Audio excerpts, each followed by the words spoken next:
Abra comigo a sua Bíblia em Mateus, capítulo 6.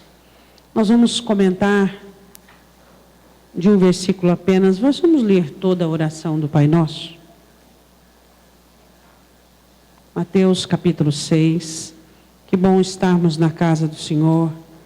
Que bom estarmos diante dEle. Mateus, capítulo 6, versículo de número 9.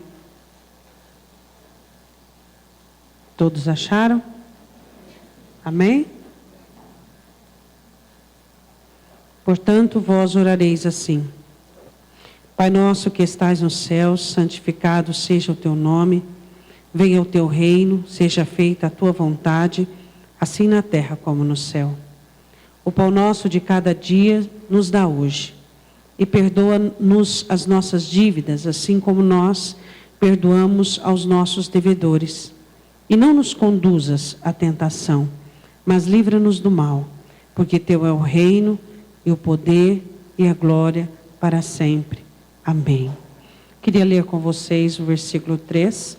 E não nos conduzas à tentação, mas livra-nos, versículo 13. E não nos conduza à tentação, mas livra-nos do mal, porque teu é o reino, o poder e a glória para sempre. Amém. Podemos assentar.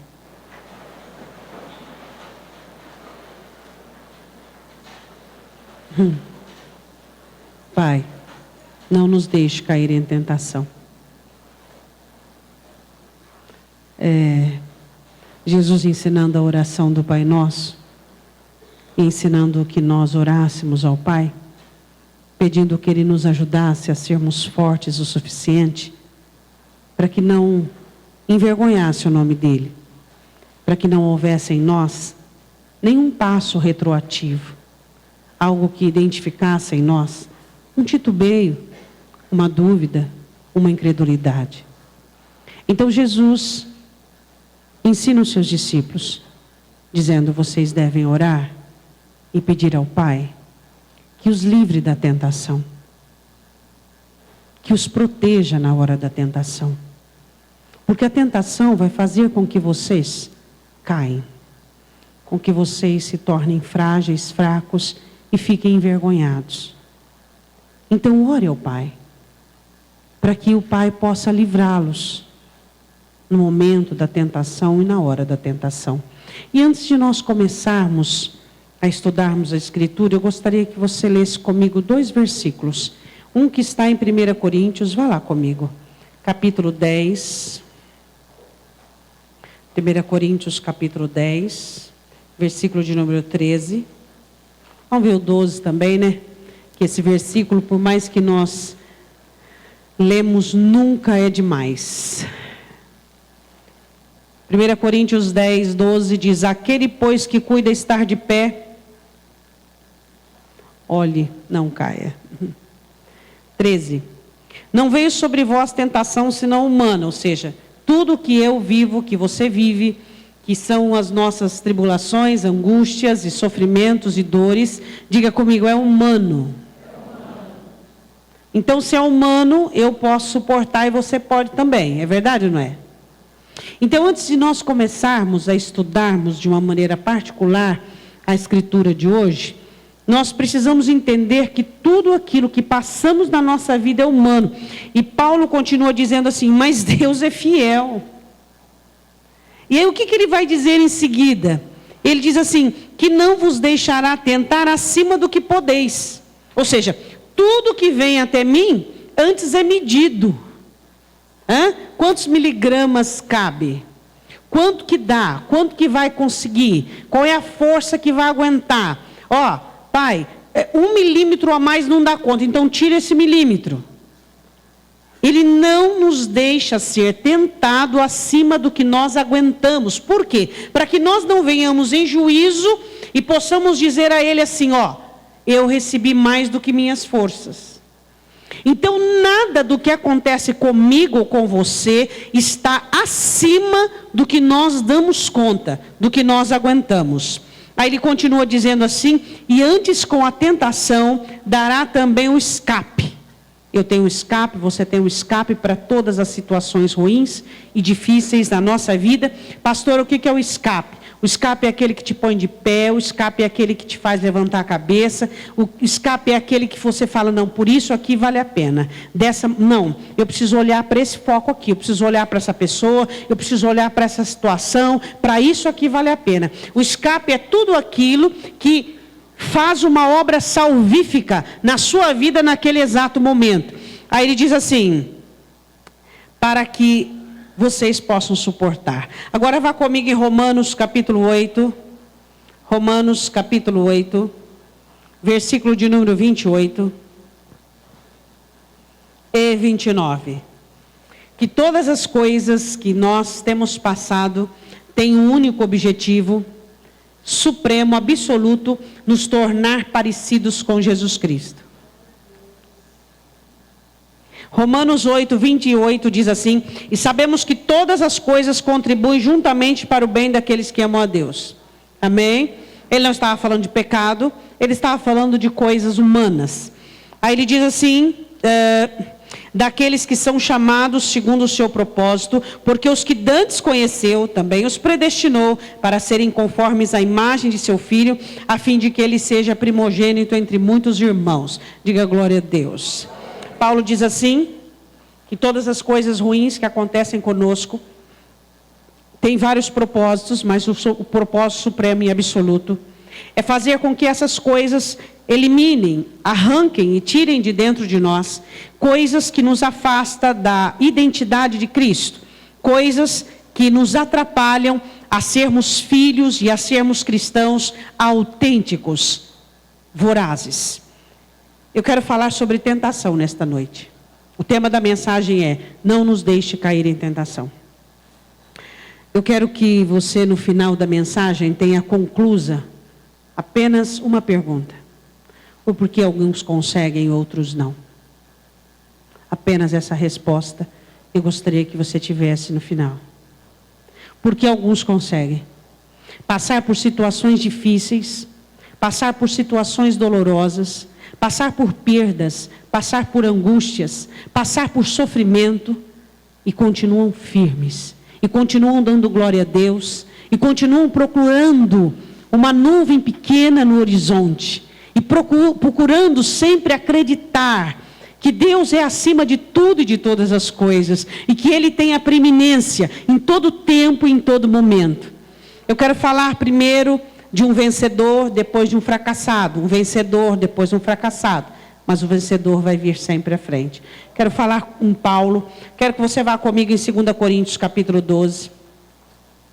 Paulo passou vários momentos difíceis da sua vida, mas Paulo passou um momento muito difícil do qual ele ora 3 vezes para que Deus tirasse o espinho na carne de Paulo. 2 Coríntios capítulo 12, versículo de número 4, depois o 7 ao 10, 2 Coríntios 12, 4. Fui arrebatado ao paraíso e ouvi palavras inefáveis que ao homem não é lícito falar. Paulo foi arrebatado aos céus e lá ele teve visões e lá ele ouviu coisas da parte de Deus e ele não podia repetir aquilo. E aí no versículo 7... E para que não me exaltasse pela excelência das revelações, foi-me dado um espinho na carne, a saber, o mensageiro de Satanás, para me esbofetear, a fim de não me exaltar. Paulo recebe da parte de Deus um privilégio de ir onde ser humano nenhum ainda havia ido. E ele recebe da parte de Deus essas revelações.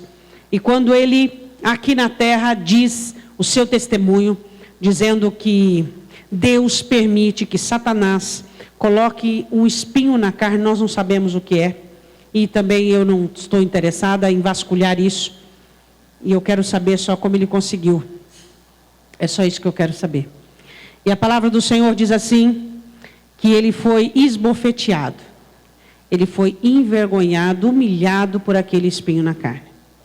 E a palavra do Senhor diz, continua, versículo 8, acerca do qual 3 vezes orei ao Senhor para que me desviasse de mim. Ele ora incessantemente por 3 vezes, Senhor me tira, Senhor me tira. E às vezes algumas negativas de Deus é por amor. Deus não ouviu, não respondeu, ouviu, mas não respondeu a oração de Paulo, por amor. Existem algumas orações que Deus não responde favorável, segundo o cristão quer, por amor. E a palavra de Deus diz, versículo 9, e o Senhor responde para Paulo, depois das 3 vezes em oração, a minha graça te basta. O que que Deus quis dizer? Paulo, existem 2 situações na minha graça. Primeira situação na minha graça, eu sou benevolente, a minha beneficência te cerca e o meu consolo está dentro de você. Eu vou te ajudar a suportar isso até o fim da sua vida. Eu vou te sustentar. Segunda característica, Paulo, da minha graça, eu sou soberano acima de todas as coisas. A preeminência é minha. Eu sou absoluto. Isso é graça. É você ser consolado por dentro e ter fé para o lado de fora. Isso é graça. É você ser confortado a tal ponto que os seus sentimentos não te voltem contra Deus. É você ter da parte de Deus o amor, a beneficência que dentro de você te enche de tal maneira de gozo, de alegria, de óleo de consolo, que o seu olhar, quando vai para o lado de fora, você sim consegue enxergar coisas que ser humano comum não enxergaria. O que é graça? Capacitação sobrenatural para que você consiga o que outros não conseguem. Quando Paulo ora para Deus o livrar daquele espinho na carne, Deus diz a ele, a minha graça te basta. Eu estarei dentro e estarei fora. Você crê nisso? Você crê que Deus está dentro de você e está fora de você? E Deus continua dizendo a Paulo, e ele diz assim, porque o meu poder se aperfeiçoa na fraqueza. Quanto mais você reconhecer sua nulidade, quanto mais você descobrir que nada é, mais você terá de mim. Quanto mais você esvaziar de si mesmo, quanto mais envergonhado com suas misérias, quanto mais convencido de toda a concupiscência, de todo o pecado, de tudo aquilo que existe dentro de você, e então confessar, e então colocar para fora como um cristão, mais do poder de Deus você desfrutará. A minha graça, ela se aperfeiçoa na sua vida, por meio do meu poder, e o meu poder se manifesta quando você reconhece. Fraqueza aqui não traz o significado de pecado, mas de humanidade. De humanidade. Você é humano ainda? Você chora, você sofre, você sente dores, você fica decepcionado, você fica frustrado, pois nessas fraquezas o poder de Deus se aperfeiçoa. Porque você olha para dentro de você, e aí depois você olha para Deus e você reconhece a soberania dele. Aí ele diz assim, Paulo respondendo de boa vontade, pois me gloriarei nas minhas fraquezas. Eu não mais, nas minhas tribulações, angústias, ficarei desconfortável. Eu não mais vou me sentir nulo. Eu não mais vou me sentir abandonado. Quem aqui se sente abandonado quando passa por uma tribulação? Quem aqui se sente um zero à esquerda? Quem aqui sente, depois de muita insistência na oração, que Deus está com seus ouvidos voltados para o outro lado? Quem aqui se sente meio que perdido, sozinho e abandonado? Paulo diz, nas minhas fraquezas eu vou gloriar, eu vou me alegrar, eu vou regozijar, porque eu terei a chance de entrar pela porta do poder de Deus. Eu vou descobrir o poder de Deus. Aí ele continua dizendo assim, para que em mim habite o poder de Cristo. Por isso, sinto prazer nas fraquezas, nas injúrias, nas necessidades. Você viu que ele não fala de pecado aqui, né? Nas perseguições, nas angústias por amor de Cristo. Porque quando estou fraco, de que fraqueza ele estava falando? Dessas aqui, perseguição, angústia, decepção, frustração. Diga, coisas humanas. Diga de novo, coisas humanas. Então ele disse que quando eu padeço situações humanas, mesmo que Satanás esteja diretamente ou indiretamente envolvido com o assunto, quando eu passo por essas fraquezas, as minhas perseguições, as minhas angústias e as minhas decepções, eu consigo entender que o poder de Cristo me é apresentado para que nele eu me fortaleço e eu compreenda que Cristo me fortalece, me fortifica e me abençoa. Paulo dizia isso sobre a humilhação. Senhor, livra-me na humilhação, para que eu não te envergonhe. Muitas pessoas têm caído quando são humilhados. Você já passou por humilhação? Quantos de nós já, não é mesmo? E você foi aprovado naquele momento? O amor de Cristo é maior que a vergonha? É? Então você que já foi envergonhado, você tem que continuar. O amor de Jesus é maior que a vergonha? Existem pessoas que sofrem golpes na vida e que nunca mais conseguem se levantar. Porque a vergonha para eles, o pudor, a honra humana é maior que o amor de Cristo. E às vezes nós passamos por humilhações. E às vezes nós passamos por situações humilhantes. E às vezes existem coisas que são tiradas de nós, coisas das quais nós acreditamos, preceitos, princípios são abalados. E é nessa hora que você deve entender que o amor de Cristo é maior que qualquer honra humana, que o amor de Cristo é maior que qualquer princípio que foi abalado, que qualquer situação que foi maculada. O amor do Senhor Jesus é maior do que tudo. Existem pessoas que quando elas estão em situações desfavoráveis, elas sim caem em tentação. Por quê? Porque elas não aceitam ser humilhadas. Por quê? Porque elas se sentem superior a tudo e a todos.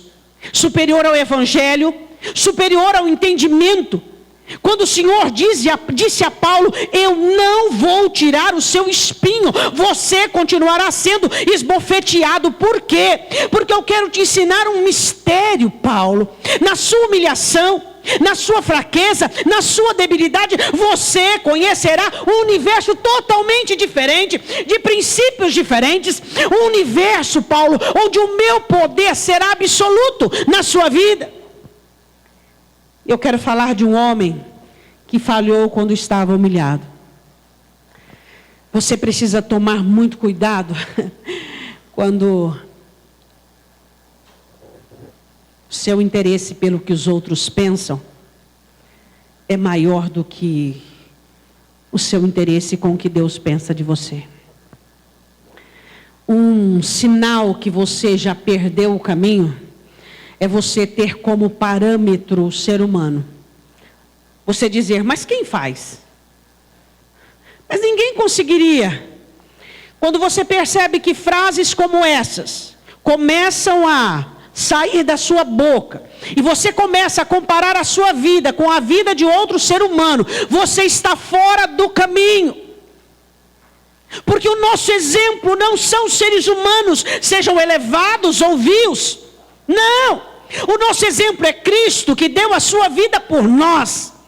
Quando você olha para um crente e ele diz assim, mas ninguém, mas quem? Você olha e percebe que esse já perdeu o caminho, esse já desviou-se, porque o nosso parâmetro não é a humanidade, não são os seres humanos, sejam os vitoriosos ou os fracassados. O nosso parâmetro, o nosso exemplo é Cristo. Ele é o nosso exemplo. Aí você olha para os cristãos, eles se respaldam dizendo, mas ninguém faz, mas ninguém é. Ninguém, respectivamente, você está dizendo de você também. O nosso exemplo é Cristo. A nossa imagem é Cristo. É a Ele que devemos imitar. É a Ele que devemos buscar sermos parecidos. E às vezes, quando você é humilhado, você simplesmente faz de tudo. E o que for necessário, para que você não passe por aquilo. Mesmo tirando os olhos de mandamentos, mesmo tirando os olhos das regras, eu quero que você vá comigo em 1 Samuel. Quero falar de um homem, ele se preocupava com o que os outros pensavam. Você sabe de quem eu estou falando, não é mesmo? 1 Samuel capítulo 13. Saul, ele era uma pessoa muito insegura. E ele estava enfrentando uma peleja da qual não tinha condições para vencer. Por quê, pastora? Porque não dependia de Deus. Só existe uma peleja que você não tem condições de vencer. A que você não depende de Deus. Qualquer peleja que você seja dependente de Deus, você vencerá. Qualquer uma. Você sairá como vencedor a partir do momento que você depender de Deus. A partir do momento que você confiar em Deus. Enquanto você ficar preocupado com aquele que fala, com aquele que diz, com aquele que olha, com aquele que pensa, você não estará envolvido com os planos e os projetos de Deus. Saul era um homem que não tinha envolvimento com Deus. Paulo, quando passou por um momento de humilhação, quando Satanás o esbofeteava por meio daquele espinho, ele ora e fala com Deus e recebe da parte de Deus uma porta aberta para o poder de Deus. Este aqui não. Este aqui, ele enfrenta uma peleja no versículo 7, 13, 7. E alguns dos hebreus passaram o Jordão para a terra de Gade e Gileade. E estando Saul ainda em Gilgal, todo o povo ia atrás dele tremendo. O povo não confiava na liderança. Todo mundo tremendo. Por quê? Porque ele não confiava em Deus. E o povo ia tremendo. E ele olha para o povo inseguro. E ele diz assim: o que eu faço? Ora. O que você faz quando não sabe o que fazer? Ora. Ora, porque é por meio da oração que virá a sua direção, é por meio da oração que virá o seu discernimento. Toda vez que nós rejeitarmos a oração, estaremos perdidos e cometeremos falha, e quando formos tentados, sim, cairemos em tentação. Jesus nos ensina dizendo: ore ao Pai dizendo: livra-nos na tentação, livra-nos da tentação. E quando ele percebe que o povo treme, e ele era rei de Israel, e a palavra do Senhor diz assim, que Samuel tarda para chegar, não vinha no tempo que ele queria, Saul. A Bíblia diz assim no versículo 8, esperou Saul 7 dias, até o tempo que Samuel determinara. Mas ele chegou à tarde, ele não esperou até o último momento. Não vindo, porém, Samuel a Gilgal, o povo se dispersava dele, o povo ia embora. Quando você fica sozinho, você fica desesperado. Eu preciso fazer alguma coisa, eu preciso fazer alguma coisa, eu preciso fazer alguma coisa. O povo começa a dispersar, e ele diz: eu preciso fazer. Era determinantemente proibido para qualquer pessoa fazer um sacrifício em nome da nação, por remissão do pecado, se não fosse sacerdote. Quem era o sacerdote era Samuel e não Saul. Ele não estava nem aí, com ordenança, com mandamento, com regra que Deus estabelecera. O que ele queria era que o povo estivesse perto dele, conclamando-o como um rei, dando-lhe uma segurança humana, que os mandamentos, a verdade, o que Deus determinara, não quero saber. Eu quero saber em segurar aquilo que eu tenho segurança. O povo faz qualquer negócio para segurar o que você tem segurança. Cuidado quando você passar pela humilhação. Você pode ser tentado a desviar-se. Você pode ser tentado a fazer coisas erradas, porque você está humilhado, você está envergonhado, você está passando por um momento difícil, e aí Satanás diz coisas para você. Mas não precisa ser também como manda a Escritura, pode ser parecido. Você pode dar uma escorregadinha aqui ou ali. Olha, ninguém, um ser humano algum na terra conseguiria, não adianta. E aí vai com aquelas conversas tolas, e quantos cristãos têm caído nisso? Tem algum problema quando nós passamos por algum tipo de humilhação? O que é humilhação para você? Perder o que você tem? Aquilo que você acreditava que era, não é? Isso para você é humilhação? Se preocupar com aquilo que as pessoas vão dizer, com aquilo que as pessoas vão falar? Isso é humilhação? Hein? Isso dá a você ou a mim liberdade para que nós tiremos os olhos da Escritura, esfriemos o nosso coração diante de Deus e façamos as coisas do nosso jeito e da nossa maneira, só porque não temos força o suficiente para passarmos por aquilo que estamos passando. Ora, se eu não tenho força, eu peço para quem tem. Se eu não tenho condições de continuar, eu peço para quem é o caminho. Se eu não sou forte o suficiente, eu peço para aquele que tem todo o poder e autoridade no céu e na terra. Mas eu não vou criar atalhos, caminhos paralelos, formas de servir a Deus. O que acontece hoje com os cristãos? As coisas não saem do jeito planejado. As coisas não saem da maneira planejada. Eles passam por situações de humilhação justamente para que eles sejam acordados, justamente para que eles acordem e digam assim: olha, eu perdi o veio, eu perdi o caminho, eu perdi. E possam voltar ao caminho, mas não. Eles vão criar uma adoração particular, eles vão criar um culto particular, eles vão criar. Mas todo caminho leva a Deus. Antes quem dizia isso eram os ímpios. Hoje os crentes dizem isso. Qualquer jeito que eu servir a Deus, tá bom. Sai daqui para São Paulo, vê se você vai ver a Bahia. Todo caminho não leva a Deus? Todo caminho não leva a Deus? Hein? Você cria culto paralelo, sua maneira, seu jeito, e acha que isso vai resolver os seus problemas. E Deus espera que na sua humilhação você faça como Paulo, que você ore, que você ore, e que você ore, e diga: Senhor, eu quero algo mais do Senhor, eu quero me converter de verdade, eu preciso ser desperto e acordado. Quando algo na sua vida não vai bem, e você é filho de Deus, Ele está falando com você. Ele está dizendo para você: olha para mim, escute o que eu quero te dizer, olha para mim, volte os seus olhos para mim, pois é nessa humilhação, é nessa insegurança que você está passando, que você conhecerá o meu poder.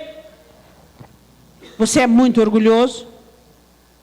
Eu digo muito porque todos nós temos um tanto, mas tem gente que tem tanto,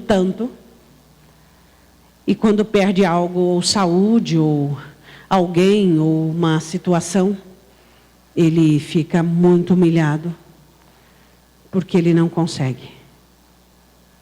Ele não consegue.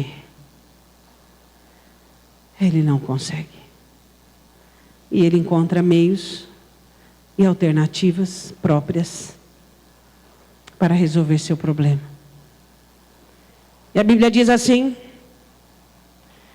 então disse Saul, versículo 9, trazei-me aqui um holocausto, olha só, e ofertas pacíficas, e ofereceu o holocausto. Sucedeu que, acabando ele de oferecer o holocausto, eis que Samuel chegou, e Saul lhe saiu ao encontro para o saudar. Então disse Samuel: o que você fez?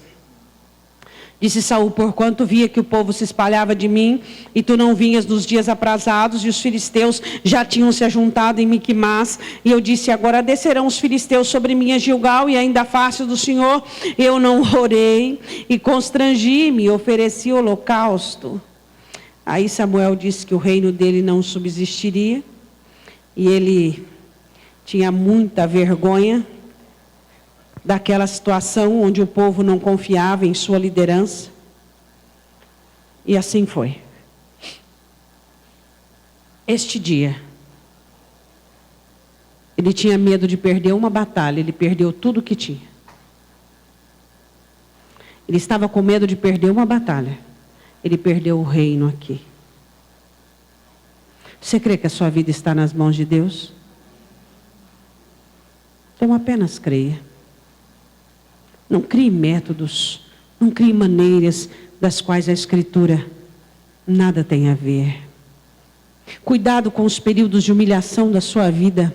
Satanás vai te rodear bem de perto, incitando você. Faça isso, agora faça aquilo, vai atrás daquilo outro, faça dessa maneira, haja dessa maneira. Você tem que orar, você precisa buscar a Deus e colocar diante dele toda a sua vergonha, toda a sua humilhação, dizendo: Senhor, olha para mim, me dirija, Senhor, fala comigo.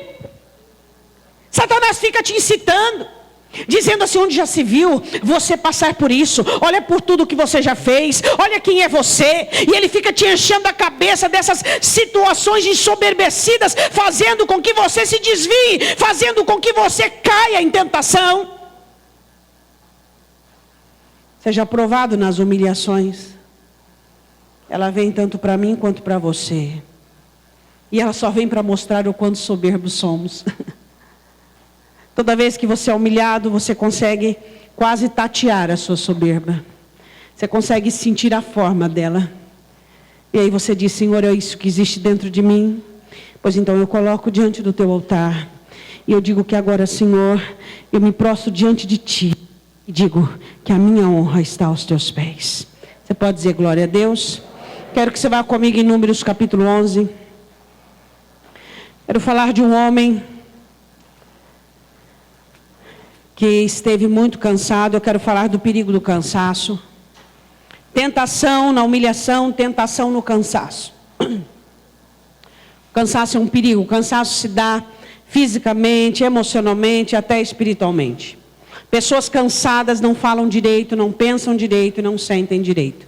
Você precisa preservar-se do cansaço. E Moisés estava muito cansado, porque, vamos falar a verdade, aquele povo não era fácil. Só que, pensando por outro lado também, quem que dava cobertura de sombra? Deus, a nuvem. Quem que iluminava se eles tivessem que caminhar de noite? Deus, pela coluna de fogo. Quem trazia o maná? Deus. Quem dava água para beber? Deus. O que cansava Moisés não era Deus, era o povo. O que cansa você não é o seu relacionamento com Deus. O que cansa você é o seu relacionamento com o ser humano. Isso cansa você. Então você precisa aprender a separar o seu relacionamento com Deus e o seu relacionamento com o ser humano. Alguns capítulos depois, Moisés fere a rocha e perde o direito de entrar na terra prometida. A coisa estava ficando tão séria, tão séria, tão séria. Por quê? Porque Deus deu a Moisés um fardo medonho, insuportável? Não. Só que Moisés não estava dando conta. Existem situações na sua vida que não é medonha, não é absurda, mas você não está dando conta. Aí Deus é contra você, dizendo: não, você vai ter que dar conta. Não, Ele te oferece ajuda. Deus não criticou Moisés, não foi contra Moisés, quando ele disse: me mate, porque eu não aguento mais esse povo. Deus disse: não, eu vou te dar ajudantes, ministros. Cuidado com o cansaço. O cansaço faz com que você exagere coisas.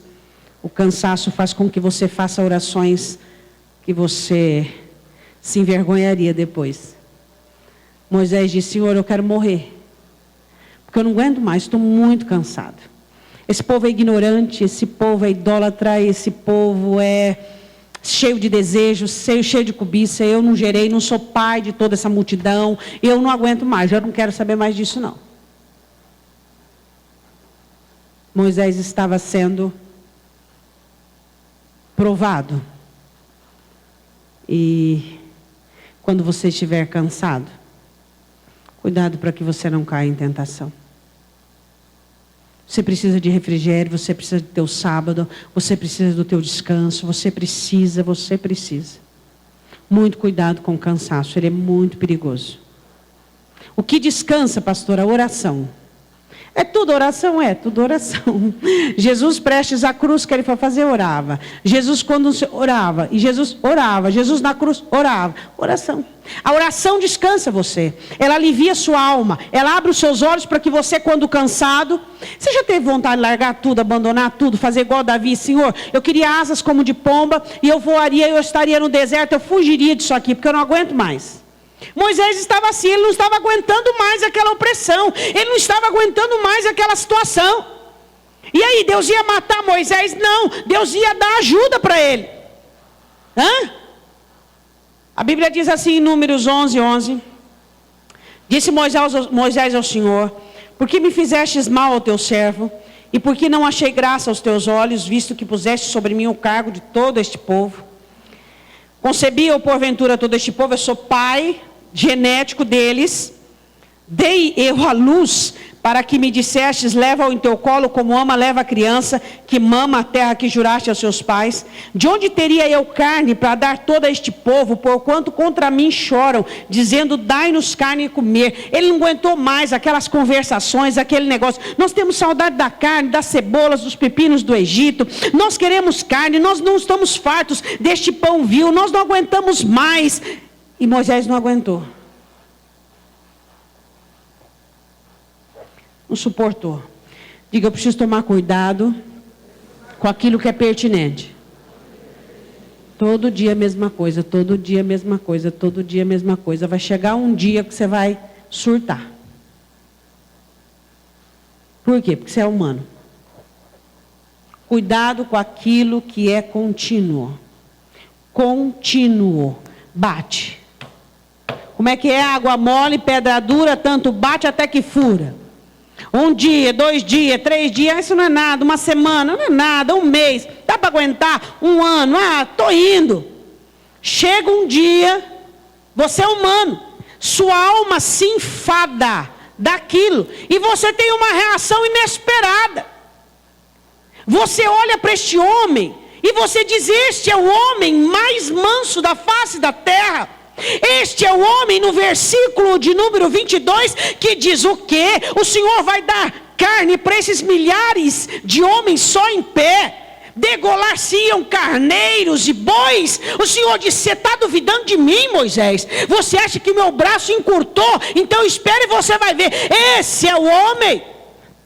Olha o que uma situação contínua faz com a pessoa.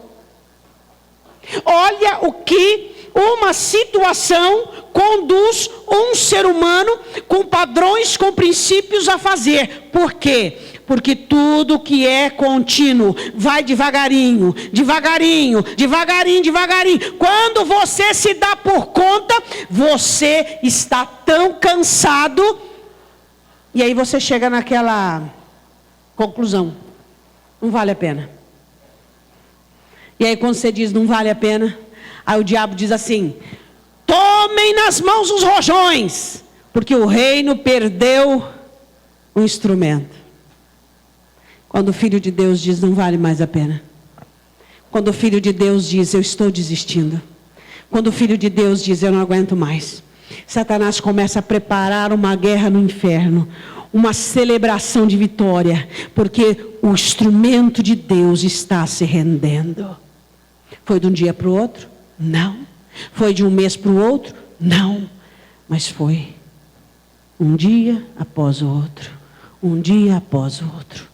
E aí aquele instrumento de Deus, que tanto pleiteava, que tanto orava, que tanto buscava, que tanto abnegava, renunciava, que tanto pagava o preço para que a obra de Deus fosse feita, hoje ele não quer mais. Hoje ele não espera mais, ele não quer mais, ele não busca mais. Dentro dele aconteceu um esvaziamento. O sofrimento, a dor e a tristeza foram tão fortes que mudaram o contexto e a formação do seu coração. O seu coração que anteriormente tão quebrantado, tão voluntário, tão simples, tão alegre, mas de tanto sofrer, adquiriu uma forma endurecida, uma forma negligenciada, não se importa mais, não quer mais. E aí Deus perdeu o instrumento dele. Eu quero dizer uma coisa para você. Se você está nessa etapa, dizendo, eu acho que não vale tanto a pena. Eu sei que não será de coração, mas por favor, clame por socorro. Diga: Senhor, me socorre. Estou dizendo coisas que eu não posso dizer. Estou sentindo coisas que eu não posso sentir. Senhor, em nome de Jesus, que eu quero as minhas dores limpas. Eu preciso que as minhas dores sejam limpas e construtivas. Eu não quero que as minhas dores tenham vingança ou que tragam dureza para o meu coração. Eu quero que as minhas dores me edifiquem, me aproximem de Ti e não que me afaste de Ti, porque se eu abrir mão da obra que Tu tens na minha vida, eu estou me afastando do Senhor. Qual é a obra que Deus tem para mim, pastora?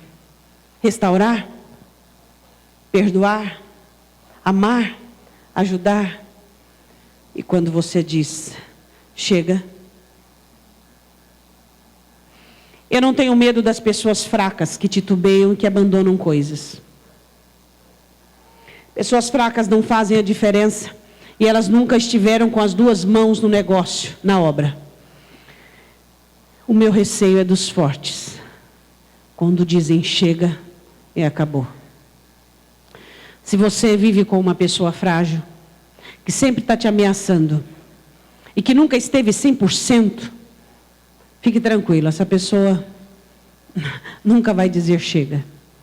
Mas se convive com uma pessoa forte, que está 100% determinado e interessado na obra, que se dedica, que trabalha acirradamente, que não tem noite, não tem dia, e ele se dedica, e ela se dedica, e faz de tudo, e mais um pouco, faz a própria parte, e a parte tua, e a parte dele. Quando essa pessoa diz chega, e pronto, acabou. O prazo foi expirado. Se você convive com alguém forte, e que você o intitula fraco, porque os fortes são intitulados de fracos, por quê? Porque são os que perdoam primeiro, são os que amam sempre, são os que ajudam todo dia e toda hora, são os que compreendem. Então alguns os intitulam como fraco. Esse fraco está sempre perdoando, sempre sorrindo, sempre relevando. Mas quando esse que você intitula fraco dizer chega, é chega para valer. É para valer. Então você precisa aprender a conhecer pessoas das quais você convive. Pessoas que perdoam, que amam, que ajudam, que estão sempre do teu lado. São pessoas fortes, mas também são pessoas fortes para determinar. E quando elas dizem basta, bastou. Elas simplesmente viram a página e o passado é passado em suas vidas. E elas só estão caminhando adiante. Moisés era um homem forte, e Deus sabia disso. E se ele estava pedindo ajuda, é porque ele não estava aguentando mais. Tem gente que a oração dele, a primeira frase é tenha misericórdia. Todo dia, tenha misericórdia, tenha misericórdia, tenha misericórdia. Os fortes não fazem orações assim, contínuas. Quando eles oram, eles dizem, Senhor, eis-me aqui. Senhor, abre-me portas. Senhor, me faz forte. Senhor, me ensina. Senhor, me ajuda. E os fortes, quando pedem ajuda, é porque eles estão no limite. E Moisés pede ajuda. E Deus o ajuda. Versículo 14, eu só não posso levar a todo este povo, porque muito é pesado para mim. As coisas estão muito pesadas para você. Versículo de número 15, se é assim que fazes comigo, quer dizer, se não tem outro jeito, mata-me, peço-te. Se tenho achado graça aos teus olhos e não me deixes ver o meu mal, porque eu vou me afundar. Diga, eu preciso ter visão para eu saber quando não dá mais. Você tem que olhar para você e perceber quando você não está dando mais conta. Você tem que dizer assim, eu vou arriar a qualquer hora. Moisés foi falar com Deus antes do caos, antes do ápice. Ele foi pedir ajuda antes do ápice. Você não pode esperar chegar no último momento para dizer, Senhor, a hora que você falar, Senhor, já foi. Você tem que buscar por ajuda. Se você percebe que aquilo que você vive, você não está dando conta, você tem que pedir para Deus ajuda. E qual era a ajuda que Deus ia dar a Moisés? Anjos. Se ele estava reclamando que lidar com o ser humano estava difícil, Moisés precisava de ajuda humana. Então Deus indica Indica não, diz Moisés, você vai indicar, porque depois se der problema você não pode reclamar. 70 anciãos para poder estar com você, para te ajudar a governar esse povo. Tirarei o espírito que há em você e colocarei sobre esses 70 homens. Ajuda humana. Ajuda humana. Ajuda humana. Quando 2 concordarem na terra, será feito no céu. Não fique contra quem está com você. Valorize, se você é uma pessoa que tem alguém, valorize quem está com você. Valorize a pessoa que quer seu bem. Valorize as pessoas que te aconselham, que te dizem. Tire um pouco os olhos daquilo que você quer. Não existe relacionamento com pessoas egoístas. Pessoas egoístas só pensam em si mesmas, só pensam no que quer, só pensam no que gosta, da maneira que gosta, do jeito que quer. Pessoas egoístas não podem buscar relacionamentos. Relacionamentos são para pessoas que sabem abrir mão. Agora é a sua vez, agora é meu direito, agora é o seu direito. Uma vez de cada um. Pessoas egoístas não conseguem manter relacionamentos. Ajuda humana. Você precisa entender que Deus te colocou ao lado de pessoas que querem ajudar você. Olha aí do seu lado. Quem sabe aí perto de você tem alguém que quer ajudar você. Mas ajudar não significa te apoiar em tudo. Ajudar não significa passar a mão na sua cabeça. Ajudar não significa que deve concordar com você 100% todas as vezes. Ajudar significa ser o seu apoio, a sua ajuda no momento de fraqueza, mas o seu acerto no momento dos erros. Isso é uma ajuda. Isso é uma ajuda. São pessoas que te contradizem. São pessoas que falam a verdade para você. São pessoas que dizem sobre seus erros. São pessoas que falam aquilo que deve ser dito. E a palavra do Senhor diz que Moisés pede para Deus, no ápice de seu cansaço, ajuda. Eu quero que você vá comigo em 2 Crônicas 16. Quero falar de um homem que provavelmente também aos seus 30 e poucos anos, 2 Crônicas, capítulo 16. 36º ano de seu reinado, Asa. Asa foi um bom rei. Ele teve um erro só. Qual foi o erro dele? Não pedir ajuda para Deus. Foi o que Moisés fez. Está precisando de ajuda? Pede ajuda para Deus. Senhor, me ajuda. Pede ajuda. Não fique esperando que o cansaço vá ao ápice. Não fique esperando que a coisa fique sem solução, sem saída, sem onde pegar. Peça ajuda para Deus. Asa reina, e reina bem. Deus dá a ele 10 anos de descanso. E ele foi um homem empreendedor, um homem sábio, um homem que edificou cidades, um homem que melhorou o exército, a milícia de Israel. Foi algo assim maravilhoso. Só que ele cometeu um erro. Se você pudesse voltar atrás e Deus te desse a chance de você consertar 3 erros, qual você consertaria?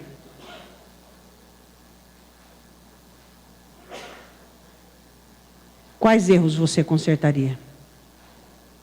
Pois é, Deus te dá essa chance. Com aquilo que Paulo diz, remia o tempo.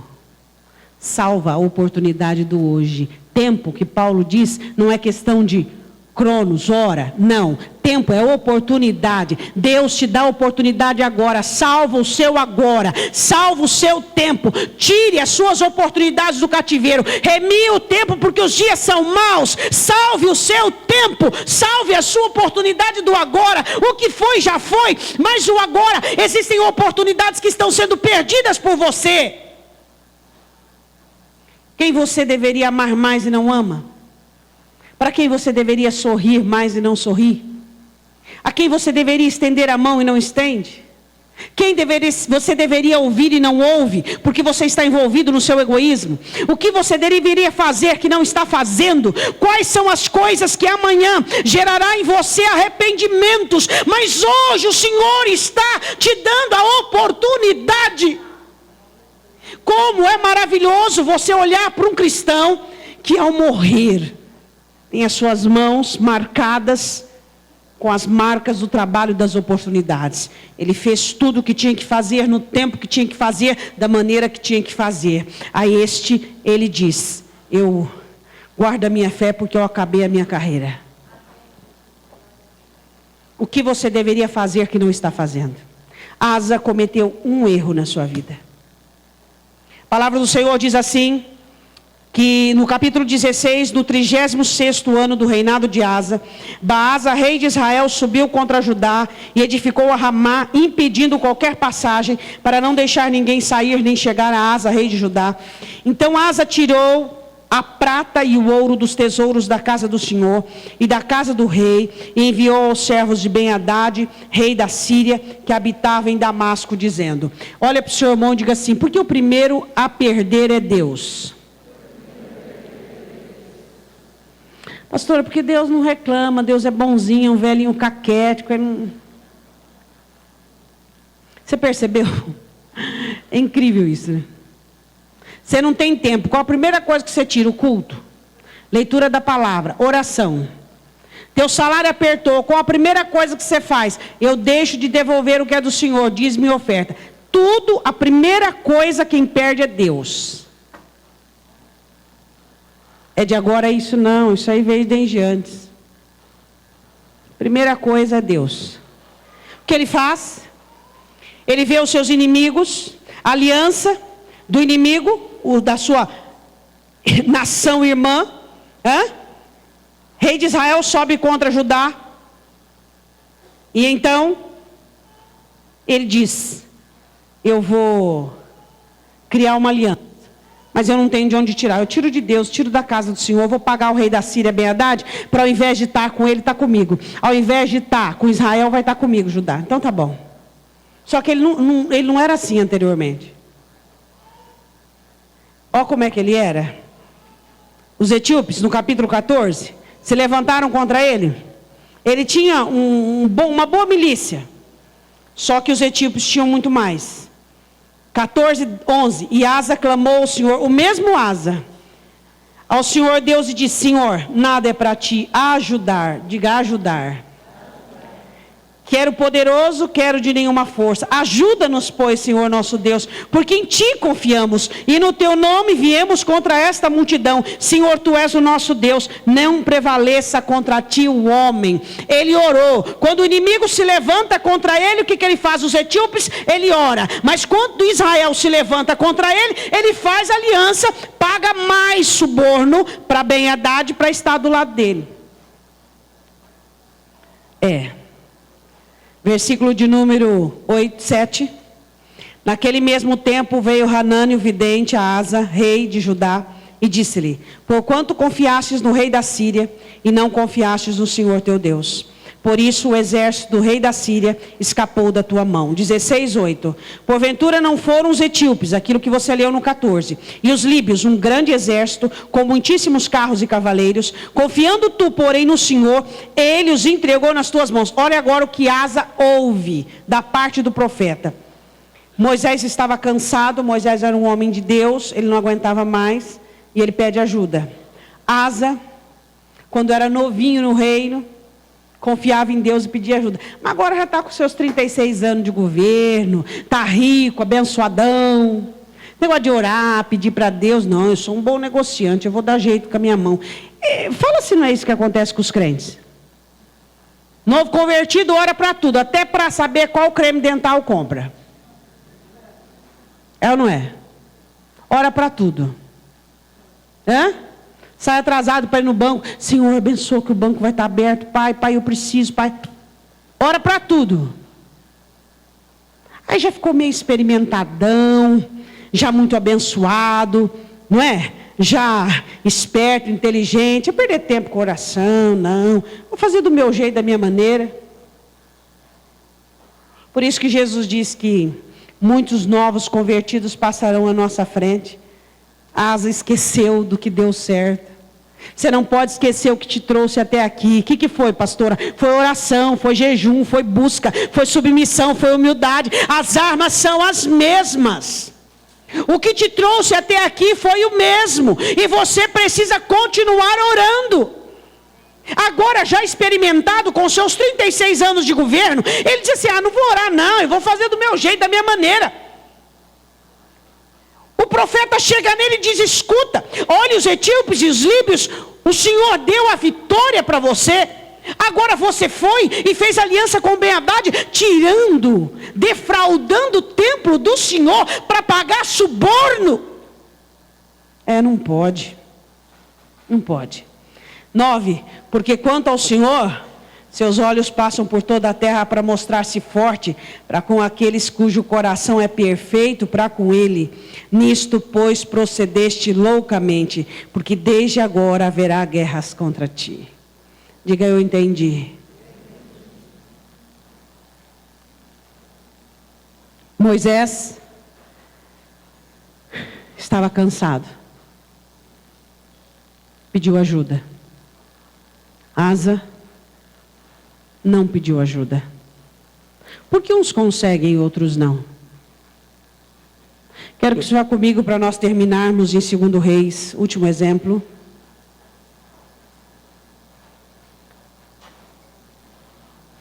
1 Reis 19.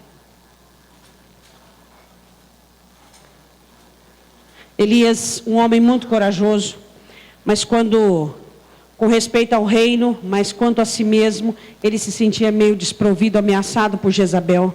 1 Reis 19, ele estava inseguro e com medo. Essa é a verdade. Pastora, mas como é que um homem que enfrenta tantos profetas na obra, na missão de Deus, se sente tão seguro, e agora pessoalmente, com respeito à rainha, se sente inseguro? Você mesmo já respondeu, pessoalmente. Ele, em si, pessoalmente, se sentiu vulnerável. Quando estava à frente da obra, do mandado, do governo de Deus, corajoso, ousado, intrépido. Mas fora, ele era apenas um homem. Ele era apenas um homem, sujeito às mesmas paixões. Ele sentiu medo. E ele ficou inseguro. E ele faz uma oração, ele quer ficar sozinho, ele quer ir para o deserto, ele quer falar com Deus, ele quer uma comunhão com Deus. E ele ora ao Senhor, Senhor, eu não aguento mais. Tira a minha vida, eu não quero morrer pela mão de uma mulher ímpia. Eu quero que o Senhor tire a minha vida antes que ela me mate, porque ele conhecia a ferocidade de Jezabel. Ele estava inseguro, ele estava com medo. Mas ele não era um homem corajoso, ele era um homem corajoso, mas ele era um homem sujeito às mesmas paixões. Ele era um ser humano. Elias era um ser humano, meu irmão. Um ser humano. E ele estava com receio de Jezabel. Em 1 Reis 19, ele diz assim, no versículo de número 4, ele, porém, foi ao deserto ao caminho de um dia, foi sentar-se debaixo de um zimbro e pediu para si a morte. Disse, já basta ao Senhor, toma agora a minha vida, pois não sou melhor do que os meus pais. Eu quero morrer. Tira a minha vida, eu não quero que Jezabel me mate.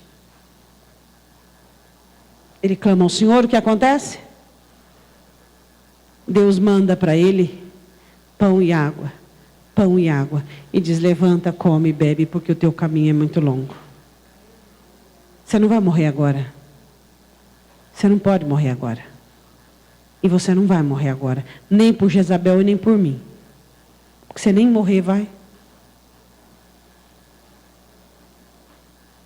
Inseguro, com medo. O que ele faz? Desistiu, pastora, de tudo. Diante de Deus. As tuas mãos acabem comigo, mas a dela não. Quero que você vá comigo em 1 Reis 12, volta aí um pouquinho. Um outro homem que ficou com medo e inseguro, só que esse não era Elias, esse era Jeroboão. Ele recebe o reino, grande parte de Deus, da parte de Deus. O Senhor diz para ele, se você for fiel, teu reino subsiste. Malaquias capítulo 3, versículo 18 diz assim, e vocês verão a diferença do justo e do ímpio. Aqui está a diferença do justo e do ímpio. Paulo, o espinho na carne, humilhado, pede para Deus, ora e encontra em Deus refrigério. Saul, humilhado, peca. Moisés, cansado, pede ajuda. Asa, achando que estava tudo bem e que podia fazer da maneira dele, peca. Elias, inseguro, com medo, fala com Deus, vai para o deserto, busca comunhão com Deus, é restaurado. Jeroboão cria idolatria, cria apegos. Ele diz assim: o povo vai descer para Jerusalém, eu vou perder o povo, então vou fazer bezerros e centros de adoração, em Dan e em Betel. A Bíblia diz em 1 Reis 12, 26, e disse Jeroboão no seu coração. 1 Reis 12, 26. Agora tornará o reino à casa de Davi. Se este povo subir para fazer sacrifícios na casa do Senhor em Jerusalém, o coração deste povo se tornará a seu senhor, a Roboão, rei de Judá, e me matarão, e tornarão a Roboão, rei de Judá. Assim, o rei tomou conselho e fez 2 bezerros de ouro. E lhes disse: muito trabalho vos será subir a Jerusalém. Vês aqui teus deuses, ó Israel, que te fizeram subir da terra do Egito. E pôs um em Betel e colocou outro em Dan. Por quê? Porque estava inseguro. Pastora, crente não fica inseguro. Só os abduzidos que não. Os que são normais ficam. Por isso que eles dizem: a minha confiança é o Senhor, o meu rochedo é o Senhor. Maldito o homem que confia no homem. Quando Elias ficou inseguro, ele buscou a Deus. Ele fez oração. Quando Jeroboão ficou inseguro, ele fez 2 bezerros de ouro. A sua insegurança não pode te fazer um idólatra. Você está inseguro numa área e você se apega no cônjuge. Você está seguro em outra área e você se apega no que tem. Você está inseguro e você se apega. Você precisa aprender a confiar em Deus. Elias, inseguro, amedrontado, buscou a Deus. Jeroboão, inseguro, amedrontado, fez bezerros de ouro. Qual desses personagens você se espelha? Moisés ou Asa? Paulo ou Saul? Elias ou Jeroboão? Paulo, na sua humilhação, buscou a Deus. Saul, envergonhado, pecou. Moisés, em seu cansaço, orou. Asa, em seu momento difícil, o que ele fez? Tirou de Deus para fazer aliança com o inimigo. Elias, em sua insegurança e medo, buscou a Deus. Jeroboão fez bezerros de ouro. Agora, nós oramos e dizemos: não me deixe cair em tentação. Os 3 caíram em tentação. Tanto Saul, quanto Asa, quanto Jeroboão. Por quê? Você sabe por que eles caíram em tentação? Uma frase só responde. Resolveram confiar naquilo que sentiam. Você tem 2 senhores. O que você sente e Deus. Qual você serve? O que você está sentindo hoje? Humilhação? No caso de Paulo? Ou então cansaço, no caso de Moisés? Ou então insegurança, no caso de Elias? O que você deve fazer? Oração. Busque a Deus. Não acredite no que você sente. Não dê lado aquilo que está tentando dominar seu coração. Se Satanás perceber que você é inclinado ao que você sente, ele vai aprisionar e cativar você, e você vai cair em tentação. Você vai acabar sim, como Saul pecando, como Asa fazendo aliança com o inimigo, e como Jeroboão sendo idólatra. Por quê? Porque o que eu sinto é transitório, hoje existe, amanhã não mais. Porque o que você sente também é passageiro. Você já fez alguma coisa em nome de um sentimento? Fez algo ruim? Eu quero dizer que foi a pior coisa que você fez na sua vida. Os piores erros dos crentes é quando eles fazem pautados no que eles sentem. Esses são os piores erros. Não confie no que você sente. Maldito o homem que confia no homem. Não confie no que você sente. Confie em Deus. Somente nele. Eu quero que você feche os seus olhos. Deus, Às vezes nós somos conduzidos a vales e situações de humilhação, de vergonha. E Satanás nos rodeia e nos cerca, dizendo que nós devemos criar cultos paralelos, ações paralelas, sem a tua direção. Por que fugiríamos daquilo que tu tens para nós? O que tentaríamos escapar, Senhor, daquilo que tens para a nossa vida? Nós somos como Paulo. Fazemos oração. Te pedimos livramento e ouvimos a resposta. E no final dizemos: a tua graça nos basta. Porque temos conhecido e recebido o teu poder. Deus, eu quero te pedir por aqueles que estão aqui nesta noite, que estão passando por momentos difíceis, onde as coisas têm perdido sentido. Momentos como o de Paulo, de humilhação, de tristeza, de dor, de vergonha, uma situação vexatória. Oh, Senhor, consola esse coração, dando a ele a certeza que tudo está em tuas mãos e que do Senhor é a vitória. Pai, em nome de Jesus, tua palavra diz que os humilhados são exaltados. Não deixe esse meu irmão, essa minha irmã que está passando por um período de humilhação, cair em tentação, meu Senhor. Não deixe ele fazer como Saul, fazendo as coisas do próprio coração, fazendo para mostrar para alguém, como Saul queria mostrar para o seu exército. Oh Deus, nós não precisamos mostrar nada para ninguém. O Senhor é aquele que sonda e vê o mais íntimo das nossas almas. Não permita que o teu povo seja convencido por Satanás e que teu povo caia nas garras do inimigo.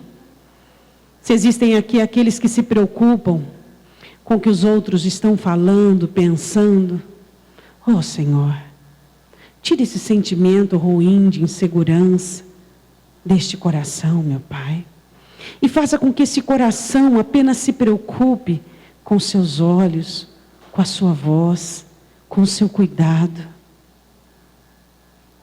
Não importa se somos humilhados como Paulo. A tua palavra diz que os humilhados serão exaltados. Em nossa humilhação, Senhor, nós não vamos cometer pecado. Nós não vamos deslizar, nós não vamos cair em tentação, nós não vamos querer fazer coisas do nosso jeito, da nossa maneira, criarmos saídas paralelas, não vamos cair em tentação, Senhor. Porque maior é a tua palavra dentro das nossas vidas, maior é a aliança que temos contigo do que a aliança que temos com qualquer ser humano, meu Deus. Não importa o que pensem de nós, não importa o que falem de nós, não importa quem está conosco ou não. Oh, tu, Emanuel, nos basta. Se existem pessoas que estão cansadas nesta noite, cansadas como Moisés, oh, Senhor, que elas possam encontrar no Senhor a direção, mas que não possam de maneira alguma fazer como Asa. Por que tirar de ti, Senhor? Porque Asa foi fazer aliança e não foi buscar-te como de princípio. Porque nós temos abandonado as primeiras obras, meu Deus. Porque nós temos abandonado os primeiros feitos, as primeiras práticas, aquilo que funcionaram. Tudo que funcionou e que continua funcionando, Senhor. Oh Deus, onde está aquele que orava? Onde está aquela que orava insistentemente? Aquele que levantava de madrugada e buscava a tua palavra, e buscava a sua direção, meu Deus. Quantas vezes nós temos tomado atitude, Senhor, própria, de maneira própria, de jeito próprio, porque estamos cansados o suficiente, Senhor. Mas Moisés buscou a tua face, e o Senhor deu a ele a saída. Se você nesta noite está cansado, não espere você estar numa situação que você não se importa mais. Fala, Senhor, me ajuda. Não deixe meu coração endurecer. Me ajuda, Senhor. Eu preciso de ajuda. Eu não quero fazer como Asa e me esquecer do que sempre deu certo. A oração sempre dá certo, Senhor. Quem sabe você nesta noite está inseguro como Elias, amedrontado. Não crie apegos, não fabrique os seus bezerros. Não queira confortar-se dizendo, mas se não for assim, eu vou fazer isso, aquilo e aquilo outro. Não. Diga, Senhor, eu estou com medo. Senhor, eu estou inseguro. Ajuda-me, Senhor. Me dê pão, me dê água. Por favor, Senhor. Eu estou com medo. Eu estou com medo.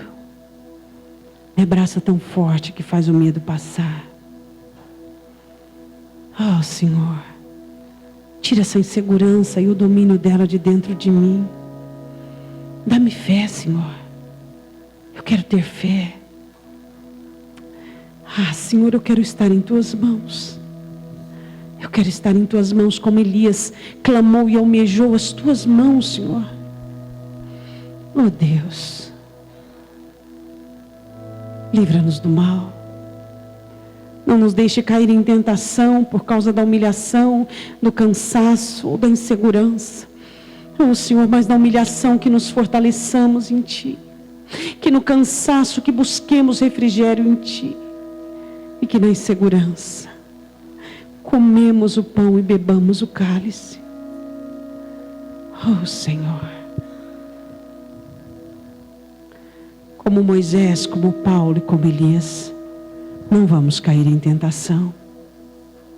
Vamos sentir as nossas dores, as nossas inseguranças, os nossos traumas, mas nós não vamos perecer. Não vamos fazer a vontade de Satanás, que é pecar como Saul. Quer fazer aquilo que não é da nossa alçada, que não é da nossa direção. Ah, quando você sente humilhado, o diabo diz assim: você pode, você pode, você pode, você faz. Faça, faça. Só que o que ele está mandando você fazer é papel de outro fazer. Ele está dizendo, faça. Você não pode enxergar isso e não fazer nada. E ele está dizendo, faça. Mas sacrificar não era para Saul, mas para Samuel. Ah, ele perdeu tudo. Porque convencido foi que podia ocupar o lugar de outro. Fique no seu lugar. Você está humilhado, fique no seu lugar. Fique no seu lugar. Espere por Deus, espere a restauração dele. Espere o acalento dele, espere a formosura dele, espere por ele na sua humilhação. Tenha honra para ser humilhado. Se você está muito cansado, clame por ele por ajuda e diga, Senhor, me ajuda, eu não estou aguentando mais. Se você está inseguro ou com medo, peça para ele, Senhor, me socorre. Porque o deserto foi o que eu escolhi para estar contigo, para falar contigo, Senhor. Oh, Senhor, porque eu não quero que ninguém ponha fim na minha vida. Só o Senhor pode. Eu quero que você feche os seus olhos. Que você olhe para dentro de você. Eu quero que você sonde o seu coração e veja se você já caiu em tentação na hora da humilhação. Quando você estava humilhado, o diabo disse para você, peca. Faz o que você acha que é certo. E você fez. E você fez o papel de outro. Você assumiu o lugar de outro. E você não esperou por Deus. Peça perdão a Ele. E diga, Senhor, eu não soube ser humilhado. Eu não passei pela prova.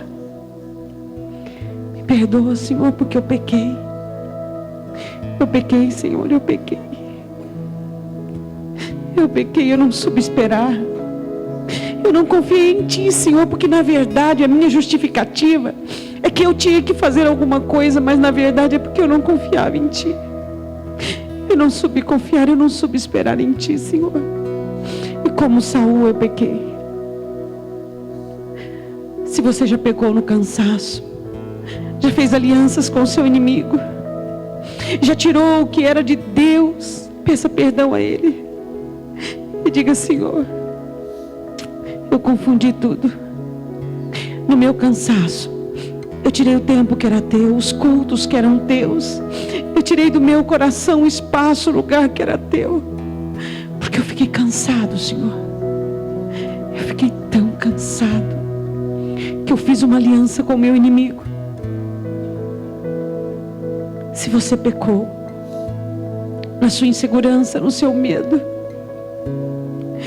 e você criou bezerros de ouro confiando no que possuía, confiando em reservas, peça perdão, diga: Senhor, me perdoa, pois na minha insegurança, no meu medo, eu não corri para ti. Eu confiei nas bênçãos, eu confiei no ouro, eu confiei na prata, eu confiei naquilo que eu podia fabricar. Perdoa-nos, Senhor. Perdoa a tua igreja, que na humilhação peca, transgredindo as tuas regras. Perdoa-nos, Senhor, que no cansaço tu és o primeiro a nos perder. Perdoa, Senhor, que na insegurança e no medo nós nos voltamos para as nossas posses, para os nossos bens. Nos perdoa, Senhor.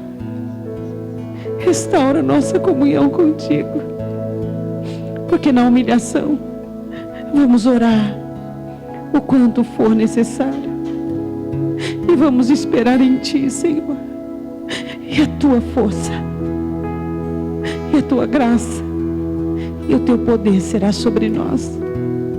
No cansaço vamos pedir ajuda, e no medo e na insegurança vamos buscar em ti.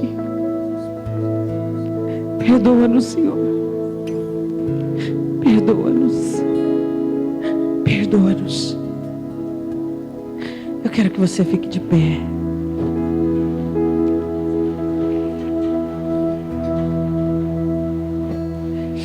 Eu quero que você ponha a mão no seu coração. O inimigo de tua alma, ele quer que você haja como Saul, como Asa e como Jeroboão. Esses 3 homens que falharam.